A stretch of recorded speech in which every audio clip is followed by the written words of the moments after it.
Happy Sunday. That's Sunday early because the sun is shining, but y'all know I'm on Sunday night, Pat Nash Talks. So I am not at home though, and we're 5 hours ahead of you. So you may not see this live, but do know if this is Pat Nash Talks, I'm gonna say, hey, happy Sunday. Welcome to the show. You've reached Pat Nash on Pat Nash Talks, and I am in Ghana. And y'all know I've done this before. I've been international before, but this is a totally different story. I'm not trying to get into it too soon because Angee has already told me we got sunlight and we're going to go with it. So it is Sunday and Pat Nash Talk is live now and you'll see it, the rebroadcast, but I'll be on with you. Don't worry about it. But I have a special guest. I have my brother, I'm sorry. I hope you didn't hear that. I have my newly found brother. I landed in Ghana, I think it was Saturday. Was it last Saturday or this last Saturday? We landed in Ghana and we had what is called a welcome dinner. So all of the African Americans that came from America to Ghana, and most of us for our first time, we landed in Ghana at a beautiful welcome dinner. And a lot of our local brothers and sisters came in from a variety of backgrounds, from real estate, which is what my brother does. He'll talk to you more about that later. From, I don't know, dress designers, people who had beauty products and wigs, and people who had what other kind of businesses were there. Anyway, you get the idea. It was several people there to welcome us, to have dinner with us, to say welcome home, and or a kwaba. Thank you, kwaba, and which is welcome, and the natural response was medase. Did I say that right? Medase. So we came together. It was absolutely beautiful. Thanks to Travel Chick, Guba Tours with Coria Burns. So you will see her. She'll be on a little bit later. So anyway, we're still here. We're not trying to go home. No, we are home. I'm sorry. We are home. But yeah, we have to go back to the U.S. soon. But we are here, and it has been incredible. You won't know until you go. That's all I say. You won't know until you go. It's more than I expected. I really do feel at home. And so this is my brother. I'm going to introduce you to my brother that I met a week ago. And I feel like I know everybody. I have to meet the whole family, the sisters, everybody that's alive. But anyway, his name is Dennis. Yes, his name is Dennis. He is born and raised, born right here in Ghana. And which city? Timma. And I'm not going to go on and on and on because I'm going to let him tell you who he is, his name, and we're going to have a natural conversation as we always do because we're family. Is that all right? Sure, yeah. Okay, so you all, I know you can see him. He's been kindly waiting for me to stop doing this. This is my brother Dennis, and we're just going to have a conversation if that's all right with you and talk about some of the stuff I've been learning and I'm still learning. And I am blown away. So, I had to share. So I'm saying, Dennis, can you introduce yourself to you? Tell us who you are, where you from, even though I've been going on and on and on. Anything else you want us to know about yourself before we just jump into this conversation that we're going to have? Okay. So I'm Dennis Bimpong. My real name or my real local name is Wafa Kweku Anane Bimpong. You see, our last names in Ghana is always telling where you come from. Talk to us. Because we have so many tribes in Ghana. Yes. Almost about 80 tribes. Wow.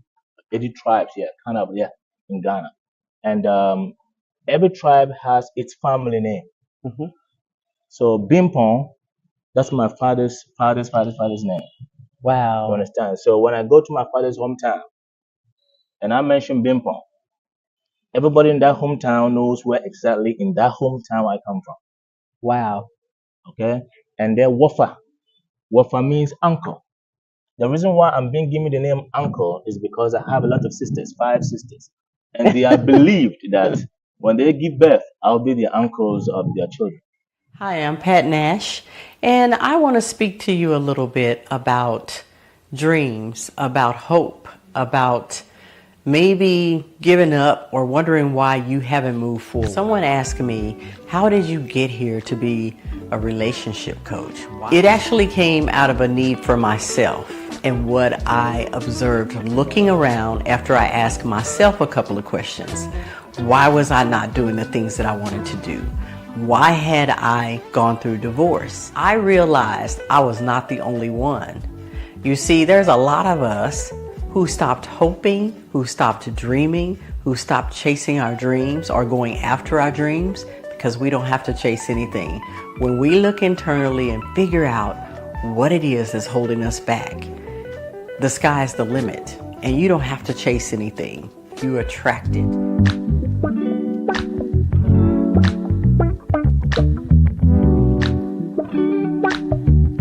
And we're back. It's Sunday, so you hear the noise in the background. That is church. And they'll be going probably all day. So we're going to try to get through this. We're outside because it's absolutely gorgeous. The wind just picked up. This is crazy. The wind just picked up, but we're going to get through this because we have some very important things that we want to share. Who knows? We may have to end up going inside and finding a light. But anyway, we're outside and we're going to get the conversation. I'm not going to say finished because we have so much to cover.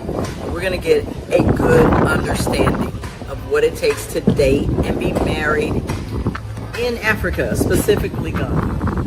Because you just said that people have different cultures and you have to respect the culture. So I'm getting ready to ask the hard questions. Y'all know how I get. So, I know, like we always say, I can't speak for all women, and you can't speak for all men, but you know generally what men, and I know generally how women think. So, being from the United States, I work, I have my own money, and of course when I get married, like you said, I don't want my husband to just work till he faints, and my kids or my household to go lacking. So if I have something to contribute, I will gladly contribute. I think the question comes in when it's expected of you. Like in our country a lot, it's like we go 50-50. See that smile on his face? Oh my goodness. What do you think of that requirement, not option, to go 50-50? In a relationship? Well, for me, I think that it will affect the roles each other play. It will affect the roles each other play in the family. Yeah. Because in that way, because in Ghana, for example, yes, women feel the men are always the head of the family. Mm-hmm. So the moment you go 50-50 with the woman begins to feel she's equal with you. And that's how we don't want to feel in Ghana. That's how men in Africa don't want to feel. Yeah. So let's get this straight, because you know this conversation is going to be asked. So if you don't want the woman to feel 50-50, is she supposed to feel inferior or like less than you? Or you just want her to understand that ultimately you have responsibility for the family. So what you decide should kind of go. How does that work? Because I think that's the scary part. It's like, does it matter what I say? And you know I'm going to bring up chop money. So we learned that the man, even if the woman makes money, the man is required to bring what is called chop money.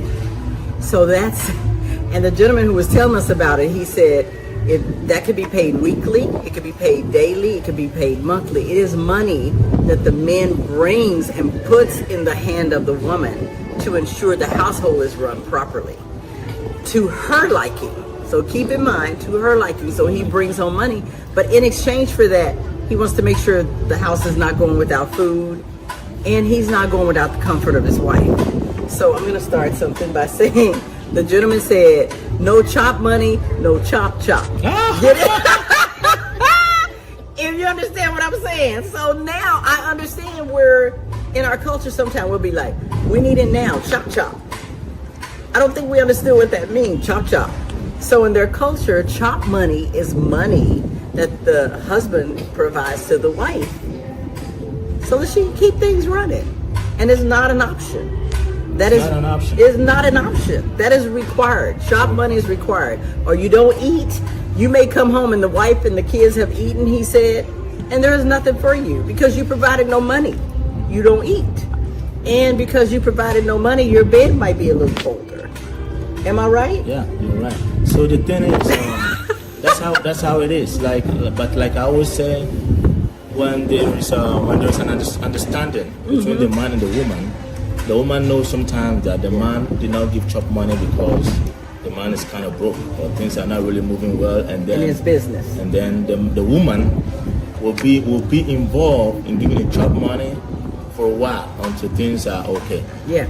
But it doesn't mean the man should use that as an advantage and as an excuse. Done. No, as an excuse, no. Yeah. You see, because when a woman does that too, I mean, people respect the woman, and it is not a disgrace to the man, because that is when a woman understands because it's that. An agreement. Yeah, it's an agreement. Okay.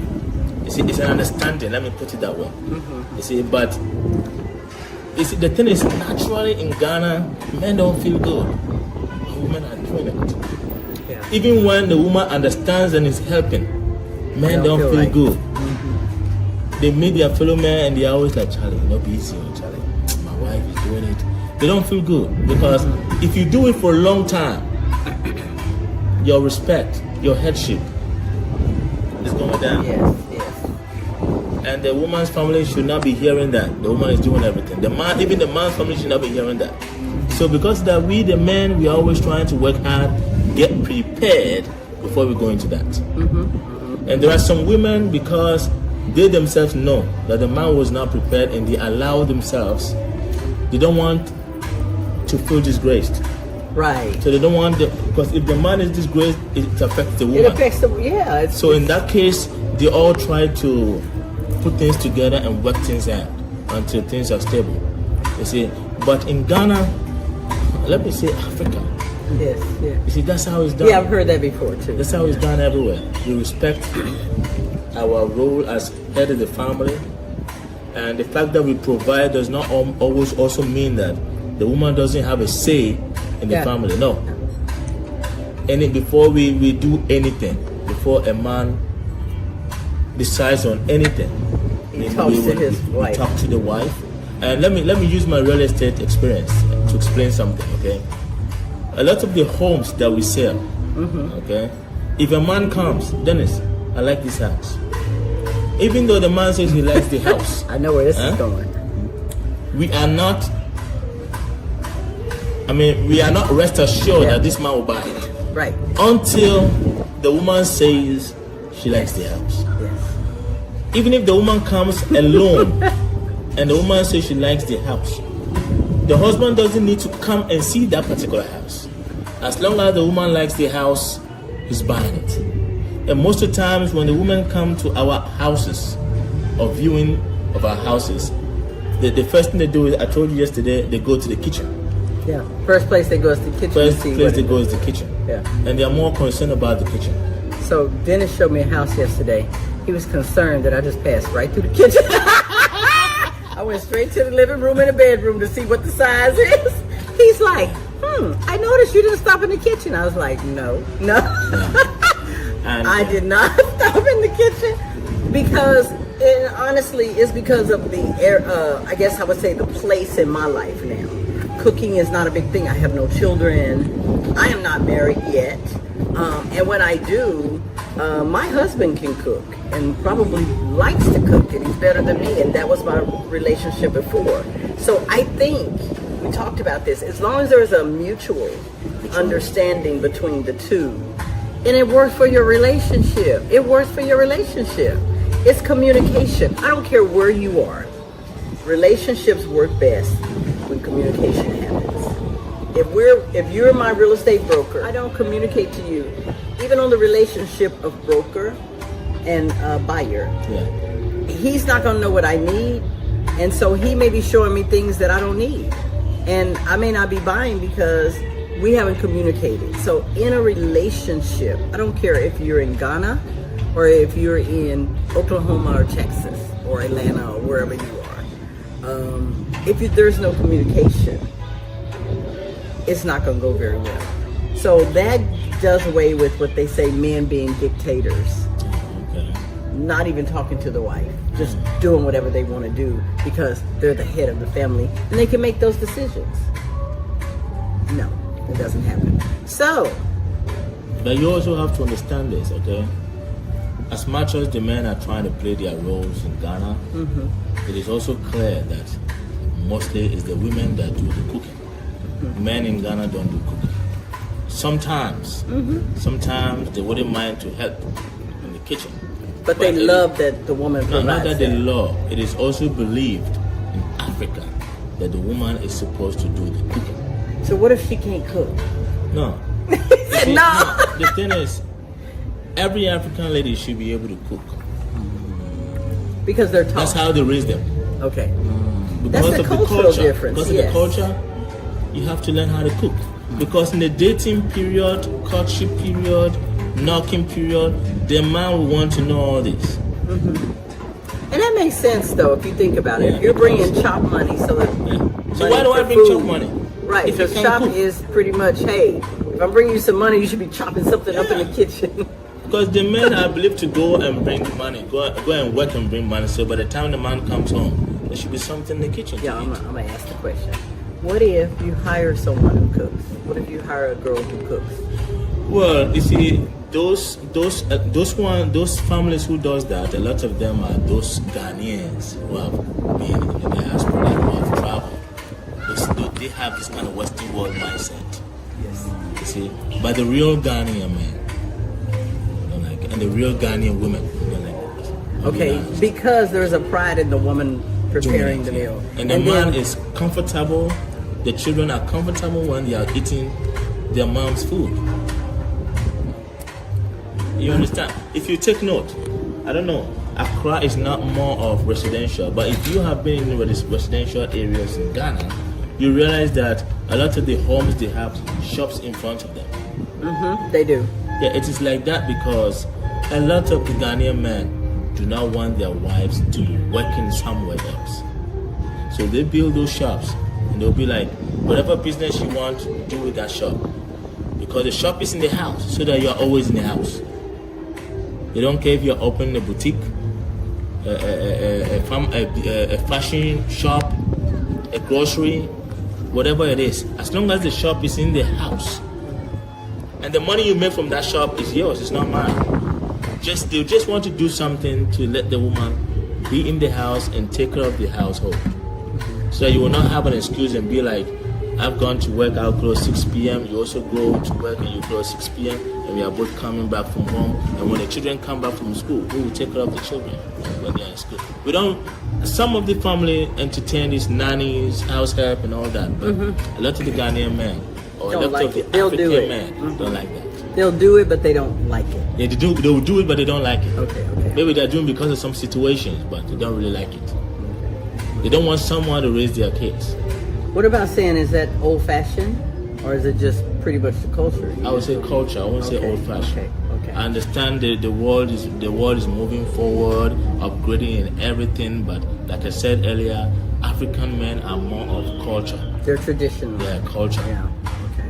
I'm gonna tell you the good thing about that. Back in the United States, a lot of times the children are left alone a lot. And they fall victim to a lot of terrible things because neither parent is there. And I can see the benefit in somebody being home with them, specifically their mom, and making sure they're safe when they come home from school. Someone is there for them. I know my family is like 9 of us, and the first half of us, we experienced our mom being at home when our dad worked. So she was there. We come through the door, she want to know about school, get your homework done. We could smell the food, the comfort you feel knowing that is going on. And I had a lot of children that would come to my house because my mom had food there, and maybe their mother was at work and nobody was home yet. So I do understand the value of that, because you will have some people that look at this and go, okay, I can't do that because I have to work and I have to do this and I can't be there for the kids. I'd rather go to work and let the man be. But that is not an option in the culture. You and I talked about something. Do men from Africa marry American women, and how successful is that? Because the cultures are two different things. How does that work? Well, a lot of times it depends. Yeah, because some Ghanaian men just happen to love the American culture. So when they marry American women, they easily adapt to the American culture. So there is a give and take. Yes. Okay. And some too, the white or the African women in America also like the African culture. So it is either the man is on their side or they are on the African side. Okay. So it's still a communication. Still thing. communication. Okay. Because I'm sure during the dating period they will get to understand all that. Yes. Yes. So, yeah. And like I said, some of the Africans, they just want to be in the States, in Canada, or Europe. So they don't mind whatever they go through. Because they want to be there. Yeah. But what about the women? We talked about this. What about women that say, I don't date African men because they're not really interested in me. They want to live in America. Come again, please. If you and I talked about this before, some women are like, I don't want to date an African man because he's not interested in marrying me. He just wants citizenship in the United States. So that is the only reason he's marrying me. Not because he's interested in me, but because of that. Oh, you see, that happens. That happens. Some African men might marry an American, British Canadian because of documents.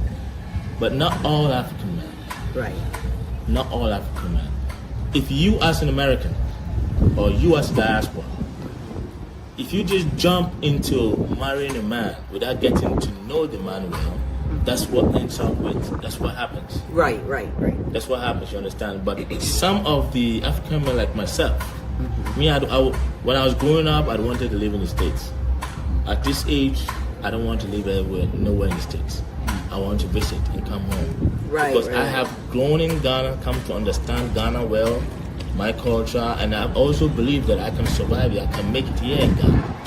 You see, just like how a lot of the diasporas come in Ghana, they see so many opportunities. I have seen those opportunities myself. You understand? So for me, I believe I can make it in Ghana, and if there should be any diaspora who also wants to join me to make it in Ghana, we can make it in Ghana and then use America, Canada as holiday places.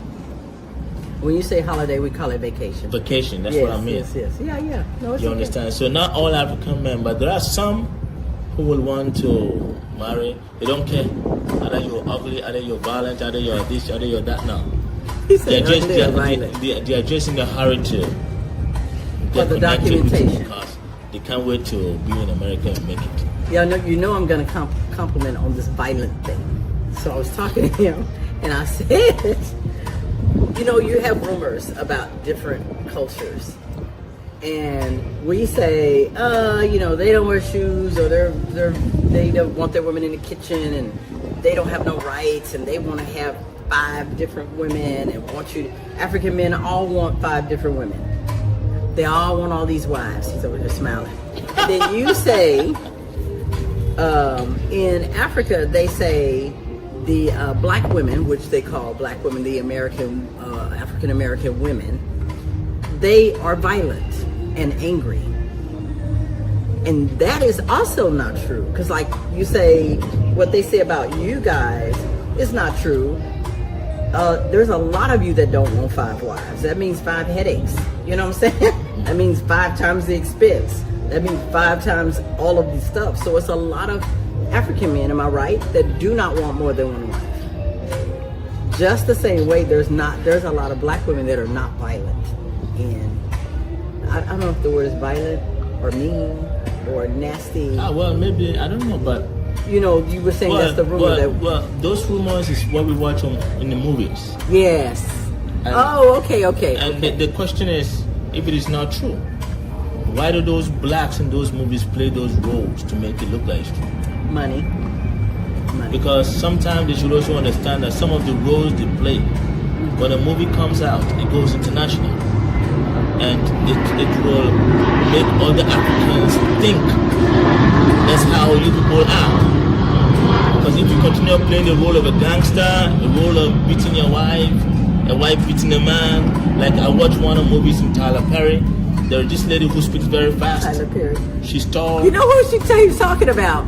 That she just goes off on her husband all the time. Yeah. What is the name of that movie? Y'all gonna have And to she help played me a with role with the man I was talking about. He was in Ghana. One black guy. He used to act action movies. That woman was his wife. Okay. Yeah. So that man, that woman, with other couples, they traveled in the Tyler Perry movie. They I think traveled. he's talking about Why Did I Get Married? Why did what? Why did I get married? Why did I get? And this one, think like a man. Yeah. Act like a woman, think like a man. Yeah, but it was in the other one. Why did I get married? Yeah. So married couples in the hotel. Yeah. They went away for a this retreat. woman talked plenty. You know who they're talking about. I can't think of her name. Yeah. She was. I think her she sister plays was in in other Ghana things once. too. I met her sister. She was in Ghana once. Yeah. But that lady, you see, whatever they do. That was definitely over exaggerated. Yeah. For the movies. But on the same note, we've watched African movies where the man is like disregards his wife, and she comes in. I don't know if it's Nigerian movies. Nigerian movies. Mm-hmm.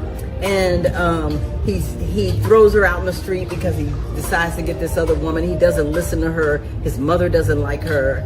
And then she's, tossed out and sad, and she has to go back to her village.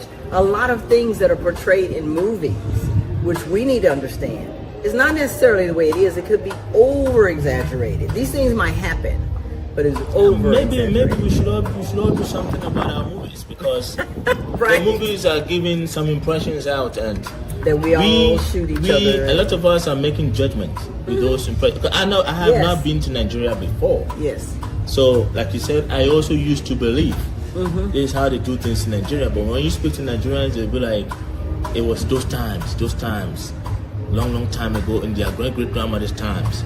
Things have changed. But you're still acting the same things. So it's the movie, I mean... You understand? I think, maybe we should all do something, because if we keep saying that the Western world is making Africa look like a bush forest to the blacks in the States, okay? The blacks should also understand that they are also, whatever the role they play in the movies, because Hollywood is a big industry that is almost everywhere. So they're paying gangsters and thugs whatever role and you play in the each movie, other and prostitutes. Because it got to a time that in Ghana or in Africa, all the youths want to dress like Jay-Z, 50 Cent, like they wear this.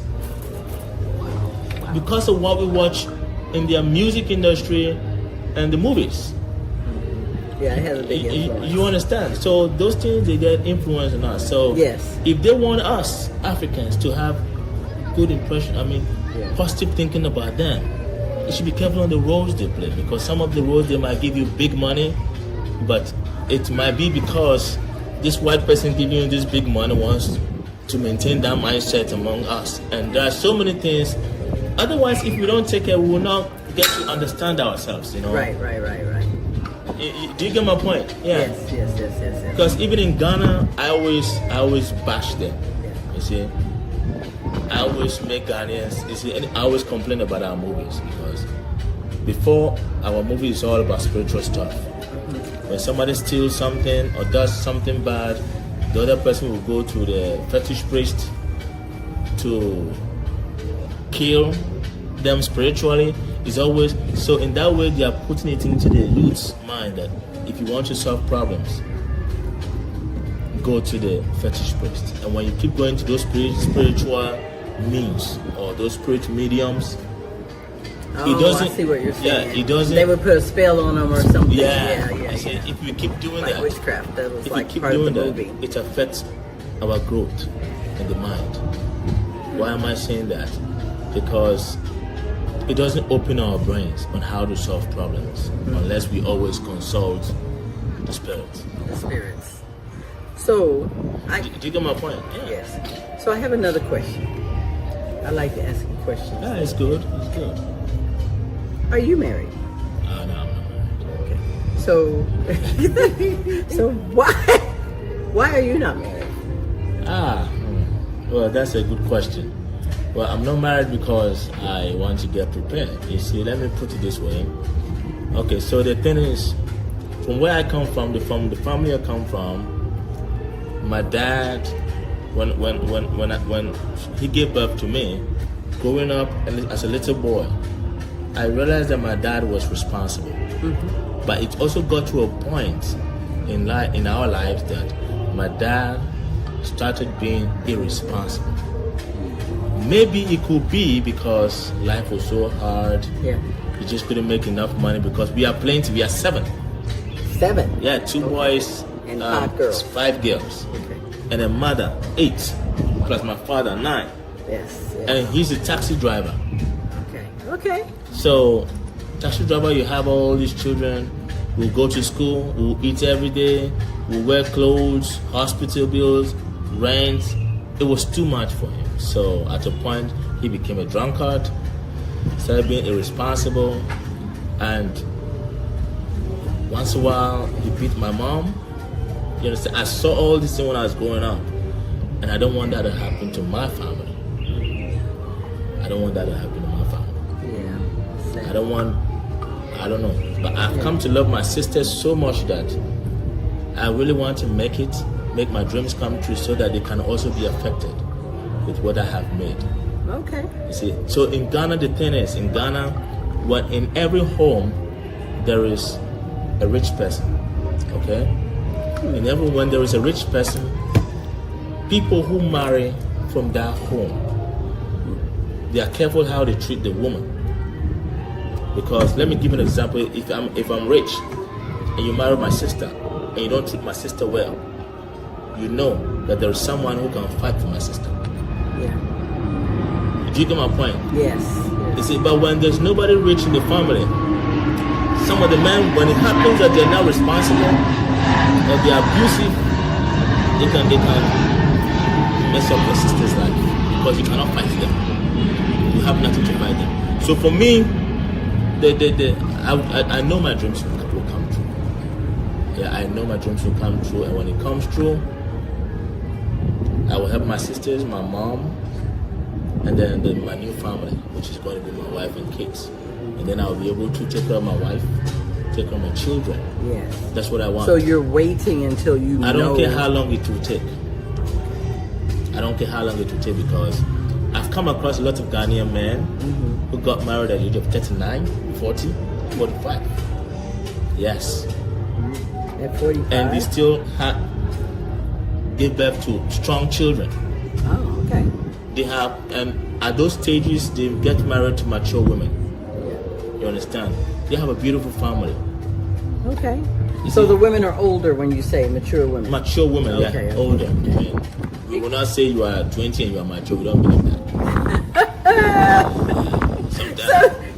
So, you know I'm about to ask that question too.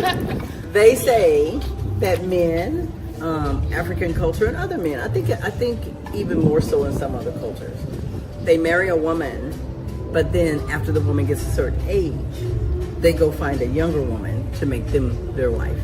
It's not true. Okay. I had to ask that question. It's not true. Let me clarify that. You see, there are some men. Are you talking about men or women? Men. Yeah, there are some men. You see, the thing about Africans is, even if the man is cheating, the man does not joke with his wife and kids. Whoa. Yes, that's a fact. So yeah, explain that. When you say he don't joke with his... Yeah. Even if the man cheats on the wife, he doesn't joke with the wife and kids. He does not. He's not ready to divorce the wife. He's not ready to abandon the children. No. Even if it happens that he should have a child with another woman, he will play the role on that side too. And he will make sure he will warn the woman not to interfere in my marriage, my family life. My family is everything. You see, and there are some women in Africa that have come to understand that. So when their husbands cheat, they don't really take it personally. As long as the man is taking care of the family, right, and the children, they see that it is a man thing. That's how some African women have come, and a lot of African women are beginning to understand that. But it's a man thing that man hardly stick with one woman. So the men too, when they are doing it, they are careful how they do it. Some of the men, they will make sure they don't give birth outside the marriage. The woman tries not to interrupt so much in their private matters, because in that way it gives them peace of mind. You see, and the men are always on point. When I'm talking about responsible men. I'm like, I have a question. Okay. So, I'm not gonna say it's common, but it happens, right? A man cheat on his wife, or is it common? No, it's not. I won't say it's common, but it happens. But if it, I mean, well, it's it not definitely common. happens. There's so many men. I have my cousin who's married. Okay, my cousin married at the age of 32, and that was also the first time he had sex. Yeah. A lot of men, a lot of Ghanaian men, a lot of Ghanaian men can be like that for 40 years before they have sex. Yeah. Wow, that's some serious control. Oh yeah. But you know what I see in that? Everything here is not sexualized. In the United States, everything is about sex. Everything. There are women, y'all know I ain't lying. There are women who will wear clothes out to a club. They're naked. You can see everything. The only thing that covers everything is a lace garment. And And they are not prostitutes? No, I'm just asking. Hey, I don't know. No, that's a fashionable thing.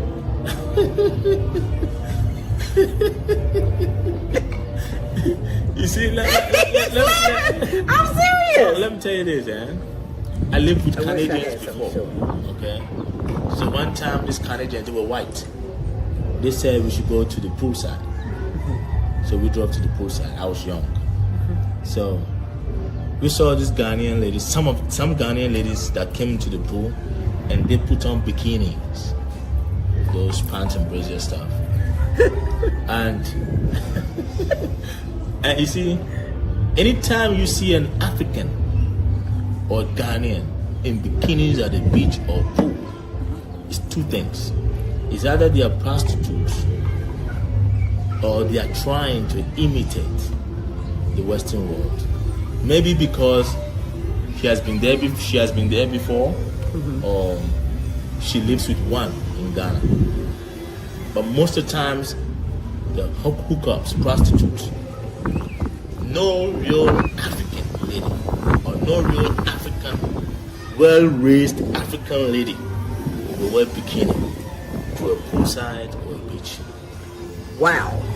From today onwards, observe. They will either wear some shorts like jeans or Yes. and they will wear something like something like this, like a t-shirt. Yes, I saw it. and you understand? We were swimming one night. I don't know if you remember. The young ladies had on They have to get some things covered, and t-shirts. Yeah, you cannot. I mean, in Africa, those things are not allowed, though. You see, when you continue doing those things, it's clear. Everybody now knows that you're a prostitute. So nobody will marry you to their home. Wow. No, it's clear. So nobody's gonna bring you home because they consider I you cannot take such a lady to meet my mom. Wow. My mom will not bless that marriage. You see, one of the reasons why we have to always go through that process when getting married is when the parents accept it, they bless it, and we believe in those blessings, and that is what makes it marriage. Wow. You understand? When your mom and dad bless you and your new husband, or you and your new wife, I mean, you see how it is. Yeah. You feel blessed, and you know they're going to be in your corner. Yeah. Make sure you guys make things happen. So I had to ask that question. You understand? Yeah. So I cannot take. Because when modesty is important. Yeah, when I take a woman home, my mom or dad will ask me questions. Plenty questions, trust me. It's like interrogation. A lot of questions. And the woman too, when she comes home, they will ask her questions. The same way if I go to the woman's house, her parents will ask me, because the parents need to know who is going to be the next head over their daughter, and where their daughter is going to sleep. You see, so you don't just wake up and you say, I'm married. Or, hey. I asked a gentleman on the an African. I don't know if he was from. He was Ghanaian. Ghanaian. I have a Ghanaian. Just don't worry. Just mention it the way. Okay. I don't know if he was or not, but he was talking about that, and we asked on the bus. We said, "What about the man living with the wife?" He said, "Where? Where did they do this? Who's living where? Why are they moving in? Who's moving where?" He's like, "We don't do that." We're like, "But what if she decides she's gonna move the guy into her house?" He said, "Where?" He's like, "Where are you gonna go? Nobody's doing that. Nobody's moving in. Who does that?" We were shocked that he was like appalled. Like, "Where? You're moving where?" "I'm grown. I'm out of high school. I'm moving in with my boyfriend." He said, "Where?" He said, "We don't do that." We laughed about it because it happens a lot. And when you joke, you see, when you are a daughter or a son, your mother, father can beat you. And you cannot call police, you cannot go court, you cannot do those things that is happening in the States. No, you cannot. I'm the one taking care of you, I'm the one raising you, spending on you. I have the right to make sure I'm raising you well.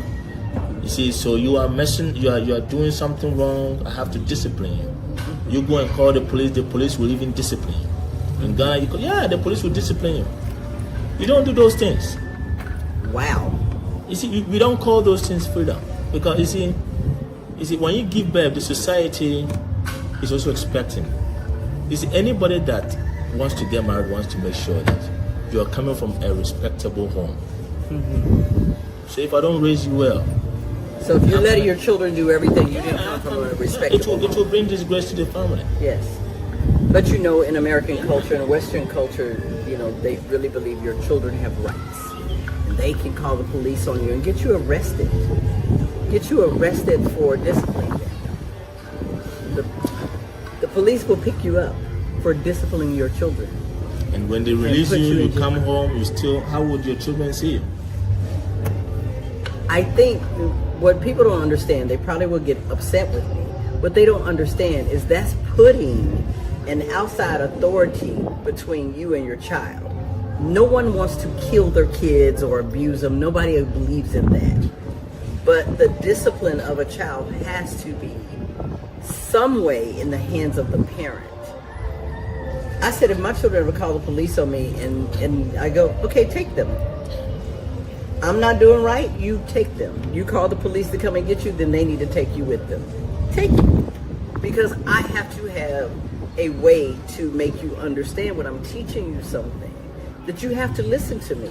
And if you don't feel like you have to and you can do whatever you want to do, and the police will support you in that, then they need to support you. They need to be going. He's like, then when they come home, what do they do? That's a whole nother show. Trust me when I say it's a whole nother show. But I'm going to save that for the next one. Parenting in Africa versus parenting in the U.S. I do want to bring something to attention because it really hit me here yesterday. We were having lunch after we looked at the homes. And you said, is it you asked me if it was a rumor or is it true that Americans will put their parents, their old parents, in a home somewhere and let them just be taken care of by somebody else and die there? You asked me, is that okay? I mean, is that something that was true? And I explained to you, yes, we have what is called nursing homes where if a parent is older. In the movies. Yeah, you saw it in the movies, and you were like, that can't be true. But what was your response to taking care of elderly parents? You see, before I answer that, let me put it this way. In Ghana, before you accept to marry a lady, or before you accept to marry a man, the lady, before you accept to marry a lady, or the lady accept to marry a man, yes, the man will have to make sure that the lady likes the man's parent. yes. If If you don't like my parents, I cannot marry you. The same with the lady too. If you don't like my parents, Can't marry you. she can also not marry you. The reason being that, you see, we are raised to understand that when a man treats his mother well, automatically he can treat a woman well. Yes. And when a woman treats his father well, Yeah. then can he's treat her. ready to submit to a man. You understand? So if I love my mother, and you disrespect my mother, it cannot happen. Right. No, it cannot happen. Right. You see, so at the end, all I'm trying to say is, we love our parents, no matter how old they get, and we don't take them anywhere. They have to be with us till they die. Yes.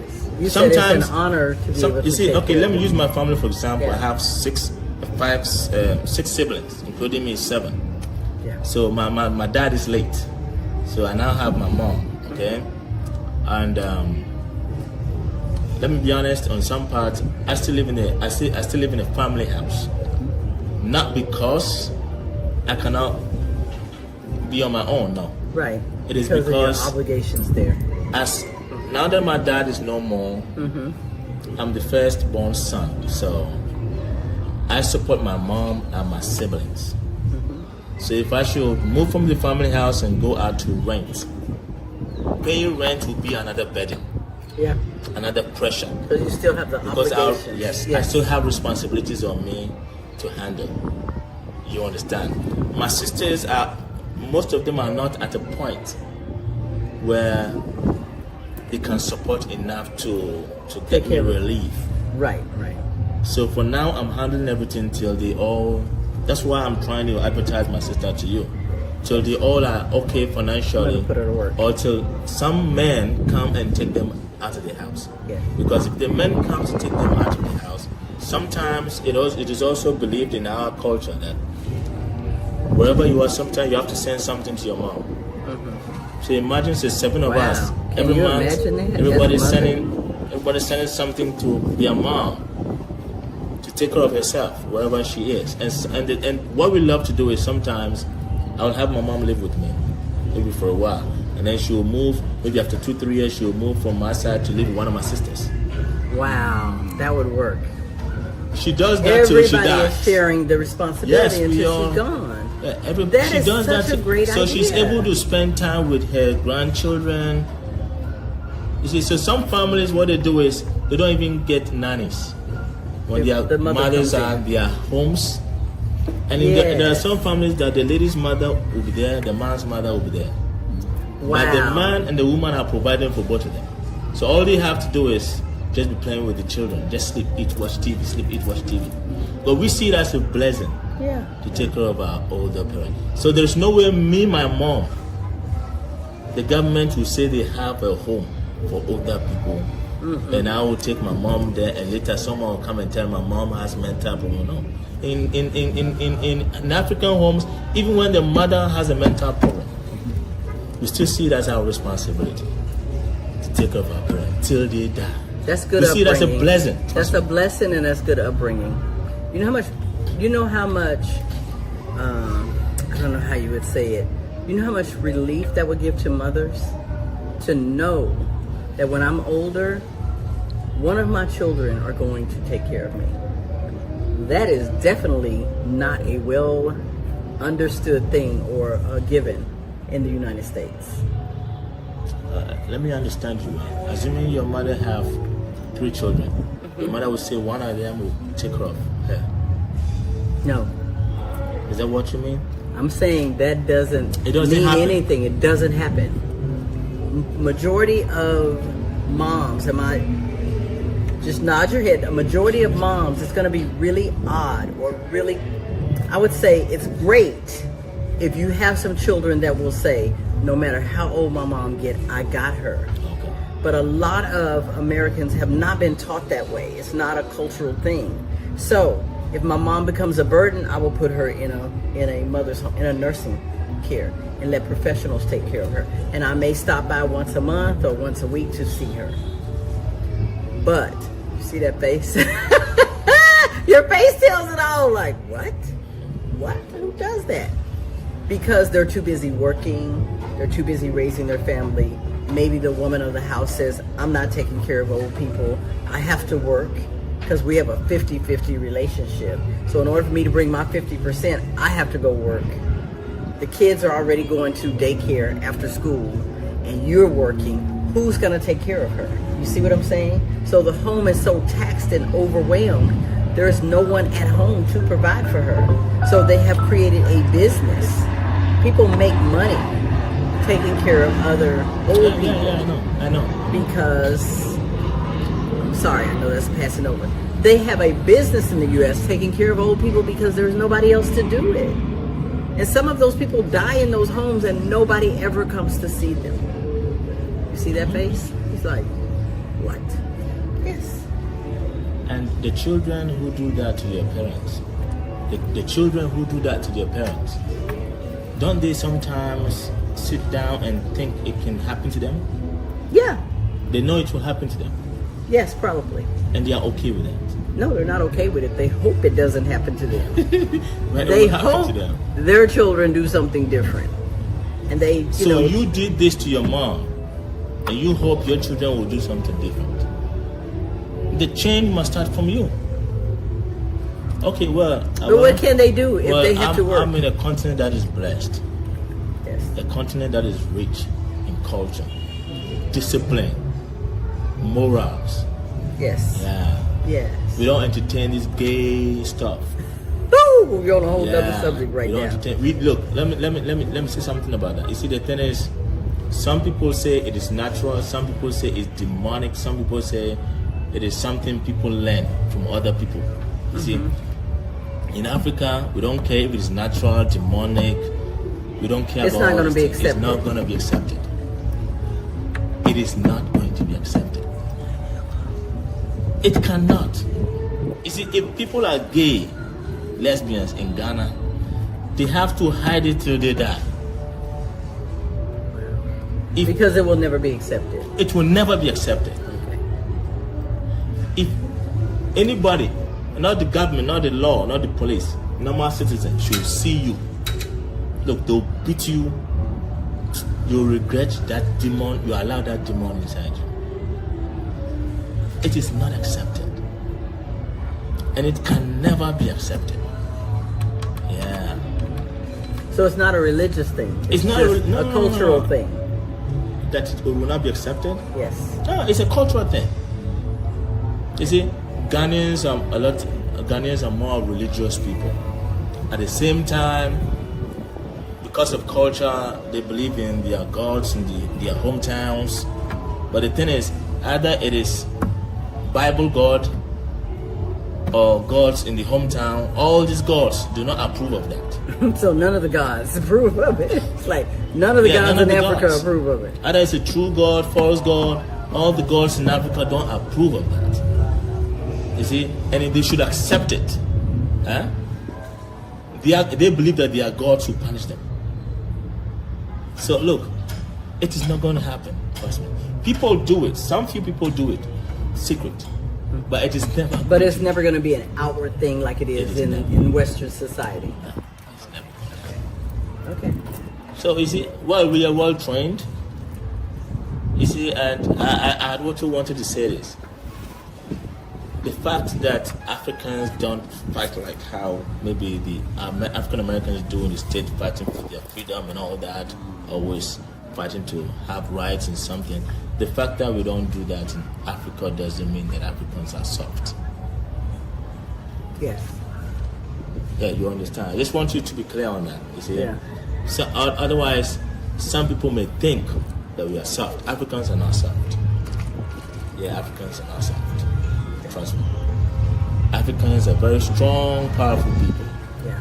Well, we understand that because true story. When we were understanding culture and why all these people from all over the world came to Africa to do human trafficking, because they noted African people were strong. Very good. They were resilient. They were smart. They were enterprising. They noted that from all over the world. And that is why this was the capital of snatching people and taking them to imprison them, because they understood that. And even in today's culture, there are societies that have noted Olympics, other places where Black Americans or African Americans or Africans are strong, they're fast, they're all of this. There are, you guys, check it out. I'm telling you what I know. There are some cultures that have decided that they want their women to mix with African men so that they can produce a stronger culture. Am I wrong? Yeah. So they can produce a stronger culture. They seek African men to marry into their culture so that their children and their society becomes stronger because of the strength of the African man. Africa is different. Africa is a wonderful place. You see, and I know like this. The way he said that. Look, like, look. It's different. It's a wonderful I got place. to understand it more when I had the chance to go to Dubai. I ate their food. Dubai is beautiful, yes. It is. Beautiful. It is. But Africa is Africa. Their food, oh my goodness, I don't know, but look, Africa, look. Your stuff is a little they spicy. come to Ghana, look, they come to Ghana and they eat everything, even for the first time. But we go there, we cannot eat anything for the first time. Why? It's bland? There's no You flavor? can't eat it. Oh, okay. It doesn't taste nice. I wonder how they smell when they are eating their food, but it doesn't taste good. How do they smell when they're You see, I don't know, but I traveled before. But when I went to Kenya, look, I went to Kenya. You could eat that. For the first time having dinner in one of the hotels, almost everybody in our crew went second round, third round, eating the food, which was not a Ghanaian food, but was a Kenyan food. But it was still the continent. It was almost the same. The beans, the rice, the stew, the meat. Well, I have been to Colombia. Similar food. Yeah. Similar food in Colombia. Beans and rice. Plantains. That here. Is that the cultural food? Plantain, right? Yeah. Plantain. Fried plantain. Yes, fried plantain. A lot of similarities in Colombia. And Colombia has, I was really surprised because in television sometimes we see Colombia as, fair-haired, curvy women. We just see topical what they want you to see. But then when you really go and experience, they have a huge Afro-Colombian community as well. So we talked about this, what maybe the devil, what evil meant for harm, coming and snatching everybody away and taking them out for free labor. What it has done, it has mixed Africans all over the world. Spain, Portugal, all of these places, USA, they have mixed all of these places with the African. So you have brothers and sisters that don't look like us. You have brothers and sisters that look very, very fair. You may think that they're European, but they're still African. If you do the blood work, they're Africans. So we come in so many different colors that I think that's a beautiful thing. So I like that you said Africans are different. Africans are different. Trust me. Yes. They're wonderful people and strong people. You see, sometimes I feel slavery is supposed to happen. Because if not, whites will be very pitiful. No, you see, No, I'm just saying. no, sometimes I feel it's good that it happened. Yeah, because if not, trust me. But if they allowed us no slavery, we are on our own. Look, we'll be very Nobody can dangerous. touch it. Trust me, we'll be very dangerous. If you have the chance, I've never been to South Africa before, but I've read something about the Zulus.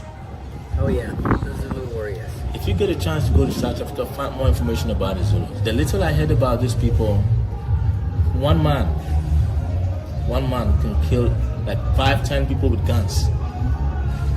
And he doesn't need to have a gun. They're very powerful people. He's talking about Zulu warriors, right? Yeah, very powerful. So we only have a few minutes left. As you can see, there's so much rich culture and so much rich history, so many conversations to talk about. You know, my specialty is talking about relationships. So I have created a relationship with my brother. This is my brother from another mother, but still in the motherland. But, and of course, I will be working with his sister, so you're going to see some really beautiful designs come out of Africa because of his baby sister. So she's listening. She's gonna be like, y'all had plans for me before I even knew about it. So what I'm saying is, you guys, he's right. There's so much opportunity. Don't believe the hype. Come and see for yourself. My sister, my friend Coria always says, why haven't you come? Where you at? Why haven't you come? So I'm glad I'm here. I'm glad we met. And I know some wonderful things are gonna happen out of that. And I think I'm gonna have to find him a wife. He's not married. He's not married yet. So with that being said, you guys, brother, if we ask you to, would you come back and just talk to us? Sure. Anytime. See, I have other brothers that say the same thing. Now I'm gonna have to get some sisters to come in here. I think they will. So with that being said, you guys, it has been the Pat Nash Talk Show. I have, man, whew, this has been wonderful. So until next time, any final words you want to say, Dennis, to the folks before we leave? Just come home. And anytime you come home, you can reach out to me, ALAKADOS Properties. Yeah, and I will leave the phone number and his contact information in the chat or on my page. And if you can't find it, reach out to me because I have him. I got him on speed dial. So with that being said, it's always a pleasure. I wish you love and light, peace and blessings. God bless. Good night.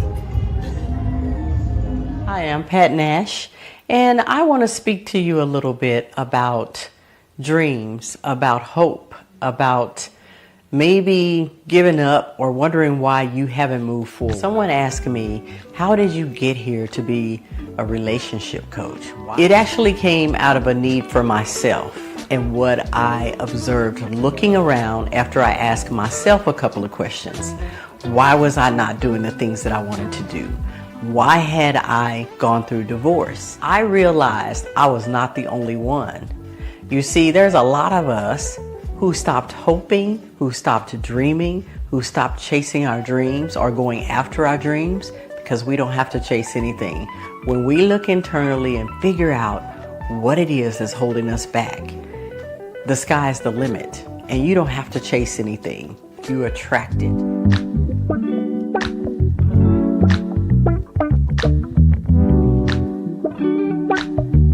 And let's have a moment of clarity.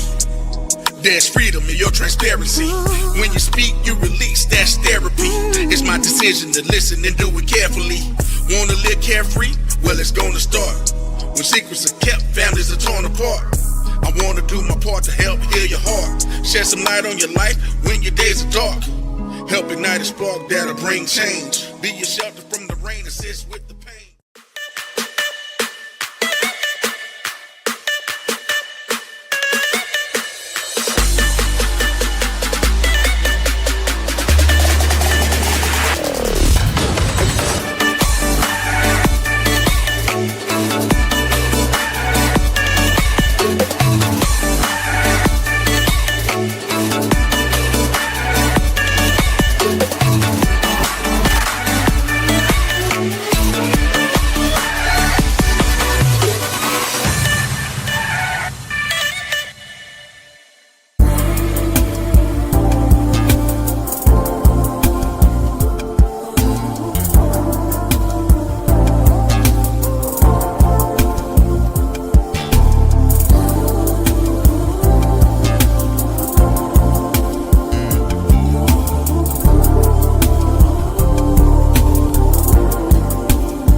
parties. It's your boy Tony D on the radio. You know what time it is. Let's go.